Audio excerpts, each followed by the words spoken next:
Na vastidão silenciosa do Jalapão, onde o vento levanta poeira dourada e o sol castiga a terra, o tempo guarda segredos que poucos ousam enfrentar. Foi ali, em julho de 2013, que uma família inteira, Roberto Silva Moraes, Carla Regina e seus 2 filhos, Júlia e Pedro, desapareceu sem deixar rastros. 4 vidas apagadas em um instante, 4 presenças arrancadas de um cenário de natureza exuberante e selvagem. Durante meses, o vazio foi a única resposta, até que 7 meses depois, a terra devolveu o que havia engolido. 4 tambores azuis enterrados perto de uma piscina natural, cada um contendo o corpo de um membro da família. Um silêncio sepulcral ecoava do metal fechado, como se o próprio destino tivesse escolhido esconder a verdade dentro dessas paredes frias. Bem-vindos ao Arquivo do Tempo, o canal onde as histórias esquecidas são contadas novamente. Aqui, nós sopramos a poeira dos anos para revelar tragédias que o mundo tentou calar, memórias que resistem mesmo quando o tempo insiste em apagá-las. Nossa missão não é apenas narrar, mas devolver voz àquilo que foi silenciado para que jamais seja esquecido. Hoje, vamos mergulhar em um dos casos mais perturbadores e enigmáticos do Brasil recente, o desaparecimento da família Moraes no coração do Jalapão. Um episódio que mistura natureza selvagem, esperança e o cruel silêncio do tempo. Uma história que, mais do que sobre morte, fala sobre ausência, espera e mistério. Prepare-se para caminhar por trilhas de incerteza, sentir o peso do vazio e ouvir os ecos de uma investigação marcada pelo esquecimento, porque no fim, talvez não sejam apenas os tambores que guardam segredos, mas também o silêncio que se espalha entre nós. Roberto Silva Moraes não era um homem de excessos. Aos 36 anos, trabalhava como contador em uma pequena empresa em Palmas, capital do Tocantins. Era conhecido pelos colegas pela calma, pela precisão dos números e pelo hábito de chegar cedo ao escritório, sempre com uma pasta de couro gasta, herdada de seu pai. No bairro onde morava, era visto como alguém de confiança, um vizinho discreto que ajudava quando necessário, sem jamais chamar atenção para si. Carla Regina, sua esposa, tinha 34 anos e era professora do ensino fundamental. Amada pelos alunos, era lembrada pelo jeito carinhoso de explicar, pelas histórias que contava em sala de aula e pela maneira firme de acreditar na educação como a chave de mudança. Para os colegas, era a mulher que nunca deixava de sorrir, mesmo nos dias mais difíceis. Para a família, era o coração pulsante da casa, sempre equilibrando rotina, afeto e sonhos. Júlia, com apenas 12 anos, já mostrava sinais de uma adolescência cheia de curiosidade. Amava escrever pequenos contos em um caderno azul que carregava consigo, onde rabiscava mundos inventados, misturando fantasia com os dramas do dia a dia. Gostava de música pop, de desenhar o pôr do sol visto da varanda e de ajudar a mãe a preparar o jantar. Pedro, o caçula, de 8 anos, era o oposto, inquieto, aventureiro, apaixonado por esportes e por explorar quintais e trilhas. A alegria dele enchia a casa de sons, como se cada risada fosse um lembrete de que a infância era feita para ser vivida em movimento. A vida dos Moraes era comum e, justamente por isso, tão preciosa. Pequenos rituais davam sentido à rotina. Os almoços de domingo com macarronada, os filmes assistidos juntos na sexta à noite, a visita ocasional à casa da avó. E foi justamente essa normalidade que fez do desaparecimento algo tão incompreensível, tão brutal. Na manhã do dia 13 de julho de 2013, um sábado de sol intenso, a família se preparava para uma pequena aventura. O destino era um recanto do Jalapão, conhecido por suas piscinas naturais de águas cristalinas, rodeadas de vegetação quase intocada. Não era a primeira vez que faziam esse tipo de passeio. Para Roberto e Carla, era uma forma de dar às crianças momentos de contato com a natureza, longe das telas e da rotina urbana. Testemunhas relataram que os viram abastecendo o carro, um utilitário simples, em um posto de gasolina na saída de Palmas. Carla comprou água, suco e alguns lanches, enquanto as crianças discutiam animadamente sobre quem iria mergulhar primeiro na piscina natural. O frentista, mais tarde, lembraria da cena. Pareciam felizes, era uma família como tantas outras, ninguém podia imaginar. A estrada que leva ao Jalapão é longa e empoeirada. O carro dos Morais foi visto algumas horas depois por um viajante solitário quando já se aproximavam da região onde o asfalto dá lugar a estradas de terra. Depois disso, silêncio. Quando a noite caiu e não houve retorno, os familiares começaram a ligar.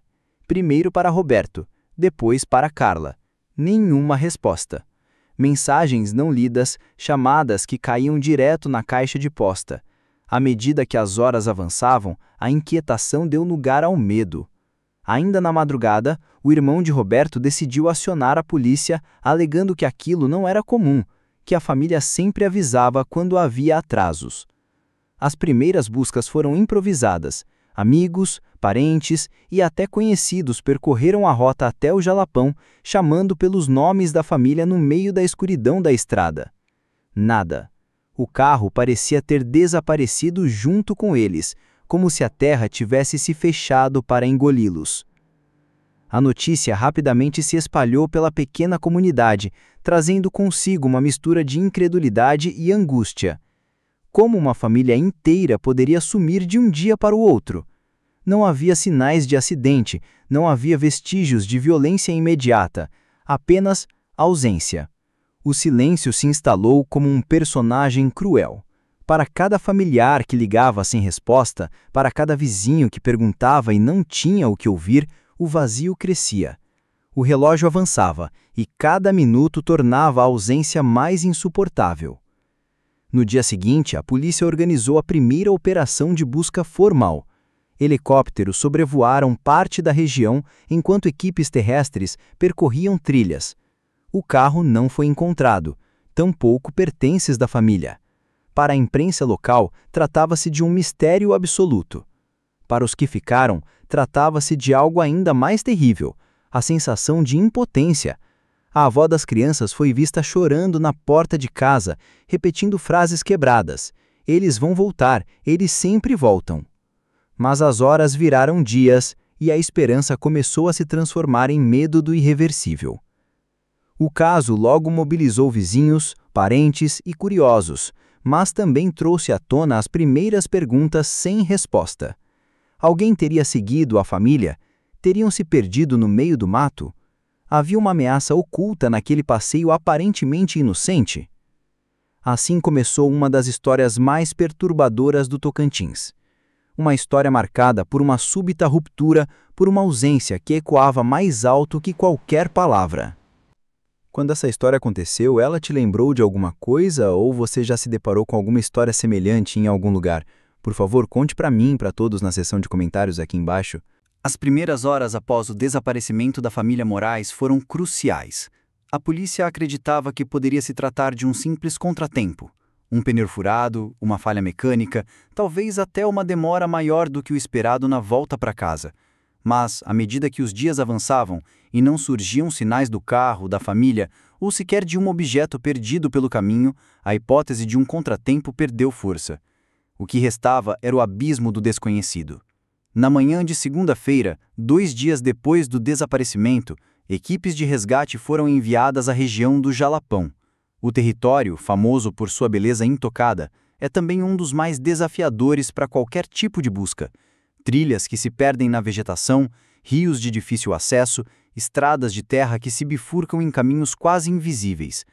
Helicópteros sobrevoaram as áreas próximas às piscinas naturais enquanto equipes terrestres percorriam cada atalho. Nada, nenhum vestígio de pneus, nenhum pedaço de roupa, nenhuma pista concreta. O carro, que poderia ter sido a chave para entender o que aconteceu, parecia ter evaporado. A cada dia sem respostas, a tensão aumentava. Cães farejadores foram trazidos de outras cidades, mas não encontraram rastros consistentes. Alguns moradores locais afirmaram ter visto um veículo parecido com o da família em uma estrada secundária, mas os relatos eram vagos, imprecisos.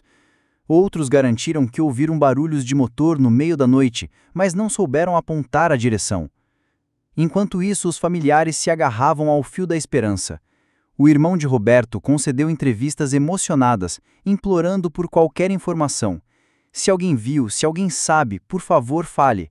A gente só quer eles de volta. Carla era descrita por ex-alunos como a professora que nunca desistia de ninguém.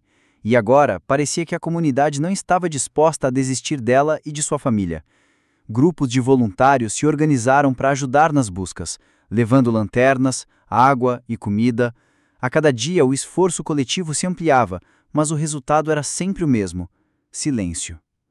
O Jalapão, com sua beleza selvagem, tornou-se cenário de um mistério sombrio. Os sons da natureza, o vento entre as árvores, o canto dos pássaros, o correr das águas, contrastavam com o vazio deixado por 4 vozes humanas que desapareceram sem despedida. A Polícia Civil do Tocantins iniciou uma investigação paralela. Verificaram registros telefônicos, movimentações bancárias, tentaram rastrear qualquer atividade recente ligada ao nome da família. Tudo parava no dia 13 de julho. Nenhuma compra, nenhuma ligação, nenhuma movimentação suspeita. Era como se tivessem sido apagados do mapa de um momento para outro. O carro continuava sendo o maior enigma. Como um veículo inteiro desaparece sem deixar vestígios em uma região de estradas abertas, sem tantas rotas de fuga? A ausência dele levantava suspeitas ainda mais inquietantes. O delegado responsável chegou a cogitar hipóteses de sequestro, mas não houve pedido de resgate. Também levantaram a possibilidade de fuga voluntária, mas familiares e amigos descartaram a teoria de imediato. Eles não tinham motivo, não havia dívidas, não havia conflitos, disse uma colega de trabalho de Roberto. Os dias se transformaram em semanas. O impacto psicológico para os que ficaram foi devastador. A mãe de Carla, em uma entrevista emocionada, dizia que acordava à noite com a sensação de ouvir os passos da filha entrando em casa. Os brinquedos de Pedro permaneciam no quintal, esquecidos sob a poeira. O caderno azul de Júlia, onde ela escrevia pequenas histórias, repousava sobre a escrivania do quarto, aberto na última página preenchida. Esses objetos, testemunhas silenciosas da ausência, tornaram-se símbolos da espera interminável. O tempo, personagem cruel, começava a corroer as forças dos familiares. Cada data que passava sem notícias era uma ferida aberta. Por algumas semanas, o caso ganhou espaço na mídia regional. Manchetes falavam sobre família desaparecida em passeio no Jalapão, ou mistério no Tocantins intriga autoridades. Repórteres visitaram a região, entrevistaram moradores, especularam sobre teorias. Mas sem novidades concretas, a atenção da imprensa começou a minguar. Outros acontecimentos ocuparam espaço, e o caso Moraes foi sendo relegado a notas breves, quase esquecidas. Naquele momento, o peso do silêncio começou a crescer ainda mais. Porque não era apenas a ausência dos entes queridos que doía, mas também a ausência de respostas, de interesse, de voz. O caso corria o risco de ser engolido pelo esquecimento. Ao final de 3 meses, as buscas oficiais foram reduzidas. Sem pistas novas, a polícia alegava falta de recursos para continuar em larga escala. Apenas investigações pontuais, quando surgiam rumores ou denúncias, eram feitas. Para os familiares, foi como se uma porta tivesse se fechado. Restava apenas a incerteza. O tempo seguia adiante, indiferente à dor. As aulas continuavam nas escolas, os escritórios reabriam suas rotinas, a cidade mantinha seu ritmo. Mas para quem esperava notícias, cada dia era um vazio que se repetia. O tempo tem uma crueldade silenciosa. Ele não grita, não se impõe de imediato, apenas avança, corroendo pouco a pouco as forças de quem espera. Quando os dias viraram semanas e as semanas se transformaram em meses, a ausência da família Moraes deixou de ser apenas um mistério policial e passou a ser uma ferida cotidiana para aqueles que ficaram. Era julho de 2013 quando desapareceram, mas para os familiares, vizinhos e amigos, era como se o calendário tivesse parado ali, congelado, no instante em que o carro seguiu em direção ao Jalapão e nunca mais retornou. Na casa de Dona Elza, mãe de Carla, o silêncio era o novo inquilino.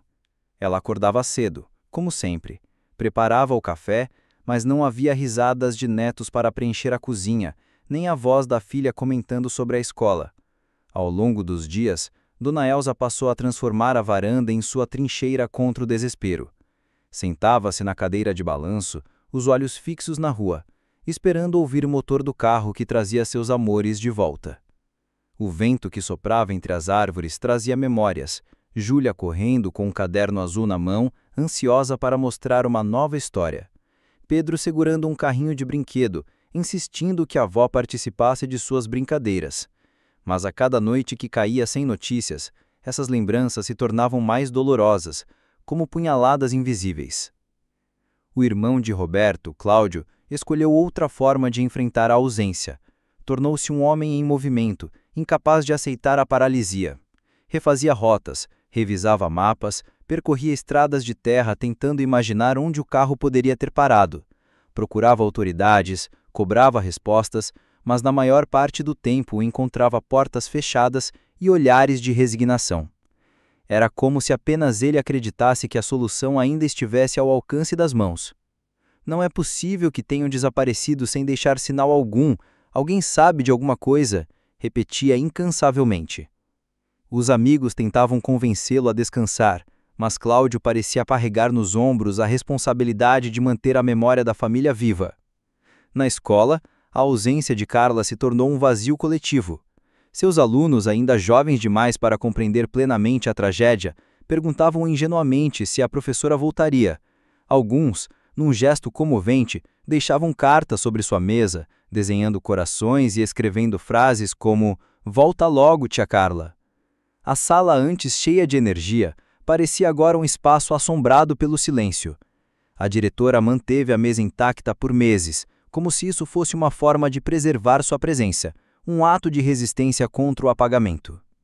As marcas da ausência estavam também nos detalhes da casa dos Morais. O caderno azul de Júlia repousava sobre a escrivaninha, aberto na última página escrita. Eram linhas interrompidas de uma história que nunca teria fim. Os brinquedos de Pedro permaneciam no quintal, tomados pela poeira, testemunhas mudas de uma infância arrancada de repente. A pasta de couro de Roberto, sempre presente nas idas ao trabalho, ainda guardava alguns documentos, como se ele fosse voltar a qualquer instante para usá-la. Na cozinha, uma caneca de Carla trazia a frase "Educar é semear esperança", agora ironicamente deslocada, porque a esperança, naquela casa, havia se transformado em dor. A comunidade, no início, se uniu em vigílias, em correntes de oração, em passeatas pedindo respostas. Mas com o passar dos meses, a solidariedade foi se transformando em silêncio constrangido. Alguns vizinhos evitavam falar sobre o assunto, temendo reabrir feridas. Outros, ainda que solidários, começaram a retomar suas próprias rotinas porque a vida cobra continuidade. Para a família Morais, porém, não havia continuidade possível. Eles estavam presos ao dia do desaparecimento, como se o relógio tivesse parado ali, deixando-os em um limbo entre a esperança e o luto. E foi nesse limbo que o tempo se tornou personagem principal. Cada amanhecer era uma luta para resistir ao esquecimento. Cada noite era um mergulho no vazio da ausência. A vida dos que ficaram se transformou em um ato de resistência contra a poeira do tempo, que insistia em cobrir as memórias com sua camada espessa e indiferente. O silêncio deixado pelo desaparecimento da família Morais foi rapidamente preenchido por vozes inquietas. Onde não havia respostas concretas, surgiam teorias, rumores, versões alternativas que tentavam explicar o inexplicável. E cada nova hipótese, cada pista que parecia promissora, logo se dissolvia como fumaça, alimentando ainda mais a sensação de que o caso estava envolto por uma névoa espessa, quase impenetrável. No início, acreditava-se em acidente. A região do Jalapão, ainda que paradisíaca em sua beleza, guarda perigos sutis. Estradas de terra traiçoeiras, rios de correnteza forte, áreas de difícil acesso onde um carro poderia facilmente capotar ou atolar sem ser encontrado de imediato. Alguns moradores sugeriram que talvez a família tivesse se perdido em alguma dessas veredas escondidas. Mas buscas aéreas, que se estenderam por dias, não encontraram vestígio algum de veículo. Nenhum pedaço de metal, nenhum vidro quebrado refletindo o sol, nada. A hipótese do acidente começou a ruir diante da ausência absoluta de marcas. Foi então que outras versões ganharam força. Uns falavam em assalto à mão armada, uma emboscada em alguma estrada isolada. O Tocantins já havia registrado episódios de quadrilhas especializadas em atacar viajantes. Porém, nesses casos, havia sempre rastros, veículos abandonados, pertences descartados, até mesmo corpos deixados em clareiras.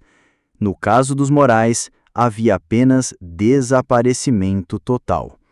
O carro sumira, os objetos sumiram e, com eles, 4 vidas. Não demorou muito para que as teorias mais sombrias tomassem forma. Vozes mais baixas, muitas vezes sopradas em corredores e esquinas, falavam de rituais ocultos, de seitas escondidas no coração do Jalapão. Histórias antigas da região, alimentadas por lendas, começaram a se misturar ao caso. Alguns afirmavam que o desaparecimento tinha ligação com práticas misteriosas realizadas em noites de lua cheia. Nada disso foi comprovado, mas para uma comunidade já marcada pelo medo, os rumores pareciam ganhar vida própria. A polícia, pressionada, seguiu cada pista que surgia. Houve denúncias anônimas indicando que a família teria sido levada para Goiás. Equipes foram deslocadas, mas nada foi encontrado. Dias depois, surgiu o boato de que o carro teria sido visto atravessando uma estrada vicinal em direção ao Maranhão. Mais uma vez buscas foram feitas, mas o rastro esfriou rapidamente. A cada nova informação desmentida, crescia a frustração dos investigadores e o desespero dos familiares. Cláudio, o irmão de Roberto, acompanhava cada movimento da investigação com olhos cansados e coração inquieto. Ele próprio recebia ligações de desconhecidos que prometiam informações em troca de dinheiro. Algumas vezes vendeu bens pessoais para pagar por essas supostas pistas, apenas para descobrir que tudo não passava de golpe, de gente aproveitando-se da dor alheia. Essas decepções foram tornando-o mais desconfiado, mas também mais obcecado. Eu sigo qualquer pista, porque a única coisa que não posso aceitar é ficar parado, dizia. A imprensa regional, sem novidades concretas, começou a alimentar o terreno fértil das especulações. Manchetes falavam de crime perfeito, de família engolida pelo Jalapão. Reportagens exploravam detalhes da vida dos Morais, insinuando possíveis desavenças que poderiam ter levado a algo mais grave. Mas familiares e amigos negavam veementemente. Não havia conflitos, não havia dívidas, não havia inimigos declarados. A vida deles era marcada pela simplicidade, pela rotina, pelo cuidado mútuo. O contraste entre essa normalidade e o desaparecimento absoluto era justamente o que tornava tudo tão perturbador. O tempo, sempre cruel, fazia questão de transformar a esperança em fadiga. Cada pista falsa era como uma faca girada dentro da ferida. Os familiares se agarravam a cada boato como se fosse uma tábua de salvação, apenas para, em seguida, afundar novamente no oceano da incerteza. O vazio parecia zombar dos que ainda buscavam. E enquanto o mundo exterior se acostumava a esquecer, aqueles que ficaram viviam em suspenso. O relógio andava, mas a dor permanecia imóvel. As falsas pistas não eram apenas desvios de uma investigação, eram cicatrizes abertas na alma dos que ainda esperavam. E sem que percebessem, cada rumor, cada teoria não comprovada, servia apenas para alimentar o personagem mais cruel dessa história, o silêncio do tempo. O tempo, que no início parecia inimigo feroz, pouco a pouco se transformou em algo ainda mais cruel, um véu de esquecimento. Quando a família Morais desapareceu, em julho de 2013, a comoção foi imediata. Vizinhos, amigos e até desconhecidos acompanharam as buscas, rezaram em vigílias, compartilharam fotos nas redes sociais. Por algumas semanas, parecia impossível que alguém conseguisse ignorar aquele mistério. Mas o tempo tem pressa, e o mundo, em sua pressa, sempre encontra novas tragédias para consumir, novos dramas para comentar, novos rostos para esquecer. A imprensa foi a primeira a se afastar. As manchetes que antes traziam o caso na capa principal cederam espaço a outros temas: crises políticas, acidentes de trânsito, celebridades em polêmica. O desaparecimento da família Morais, que tanto intrigara no início, passou a ser lembrado apenas em notas de rodapé, pequenas menções, sem detalhes, sem aprofundamento. Família continua desaparecida, diziam, em letras menores, como se fosse um eco distante, já sem a força da novidade.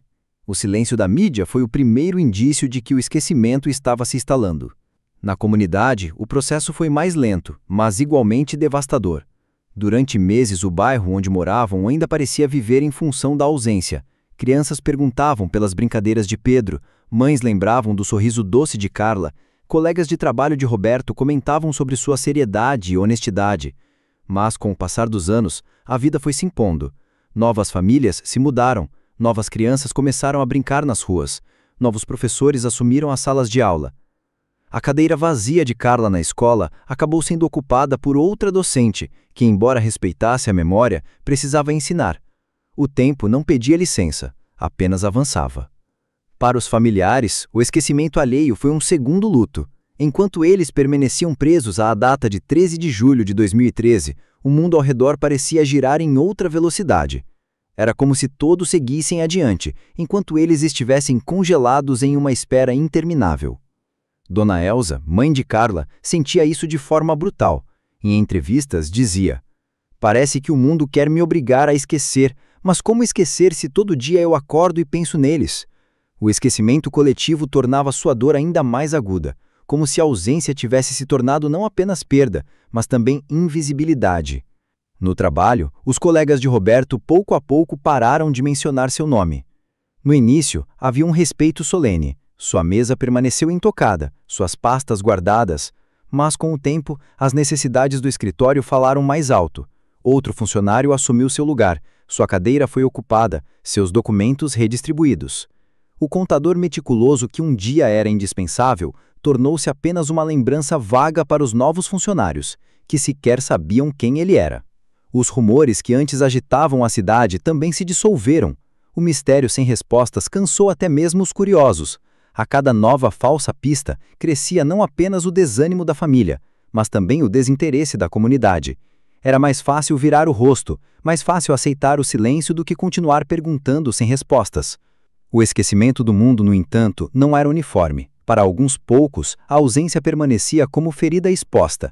O irmão de Roberto, Cláudio, tornou-se guardião da memória. Guardava recortes de jornal, organizava pastas com informações, insistia em cobrar das autoridades uma retomada das investigações. Mas sua luta parecia cada vez mais solitária. Ele se via cercado por uma muralha de indiferença, como se estivesse gritando dentro de um vazio onde ninguém mais escutava. As redes sociais, que no início amplificaram o caso, também contribuíram para soterrá-lo sob a poeira do tempo. Novas postagens, novos escândalos, novas campanhas apagaram as fotos da família que circulavam com apelos emocionados. As lembranças digitais foram sendo empurradas para trás, até se perderem na linha do tempo sem fim da internet. No Jalapão, o lugar que deveria guardar memórias da tragédia, a natureza seguiu seu ciclo implacável. As águas das piscinas naturais continuaram correndo, os pássaros continuaram cantando, os ventos continuaram espalhando poeira dourada pelas estradas de terra. O território não guardava marcas visíveis do desaparecimento. Era como se a própria paisagem tivesse engolido a família, ocultando seus traços com um manto da indiferença natural. E, no entanto, sob aquela terra, escondidos em silêncio, os tambores azuis aguardavam. Enquanto o mundo esquecia, eles permaneciam como testemunhas mudas, guardiões frios de um segredo insuportável. Enterrados perto de uma piscina natural, resistiam ao esquecimento humano, guardando nas paredes metálicas a verdade que todos ignoravam. O esquecimento do mundo foi talvez a maior violência contra os morais, porque desaparecer já era tragédia suficiente, mas ser esquecido era um segundo desaparecimento, um apagamento lento que transformava vidas inteiras em silêncio, reduzindo sonhos, sorrisos e histórias a pó na engrenagem indiferente do tempo. 7 meses se passaram desde o dia em que o carro da família Moraes partiu em direção ao Jalapão e nunca mais retornou. Para os que ficaram, esses meses foram uma eternidade, feita de silêncio, de rumores e de esperas em vão. Mas o tempo, embora cruel, também guarda segredos que insiste em devolver de maneira abrupta, como se quisesse lembrar que nada permanece enterrado para sempre. Foi no início de fevereiro de 2014 que um trabalhador rural da região, conhecido apenas como Seu Ademar, caminhava pela beira de uma trilha usada raramente por turistas. Procurava madeira seca para consertar uma cerca quando algo destoou da paisagem habitual. Uma parte do chão parecia irregular, a terra revolvida de forma recente, como se alguém tivesse cavado e tapado às pressas. Aproximando-se, Ademar percebeu que havia ali um pedaço metálico pintado de azul, emergindo discretamente do solo ressecado.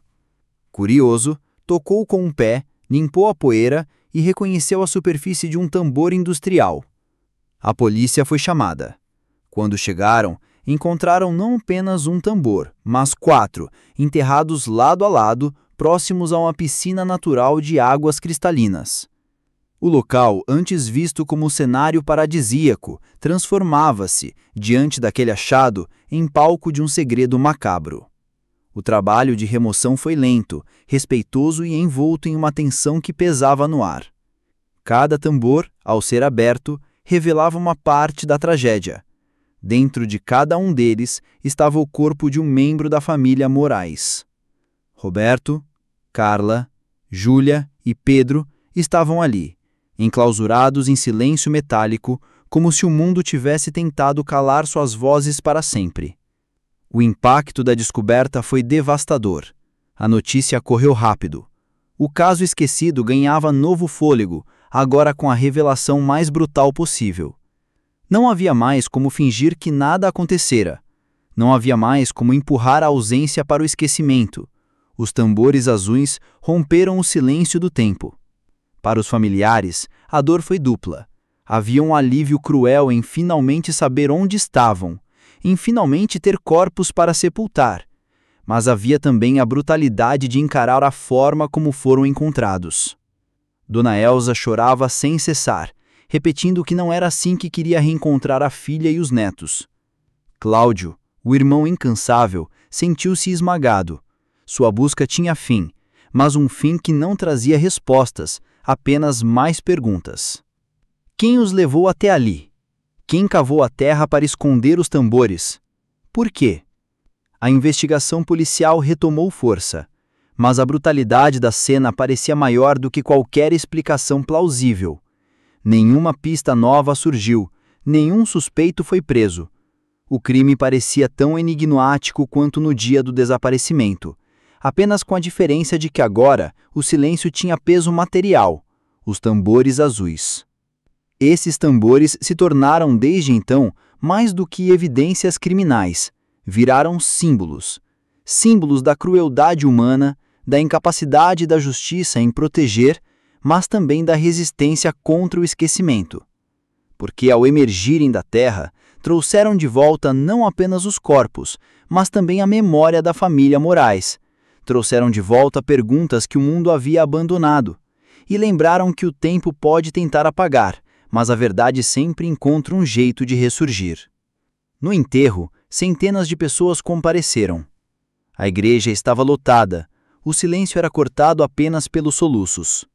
Sobre os caixões, flores foram depositadas, mas também pequenos objetos que lembravam quem eles foram.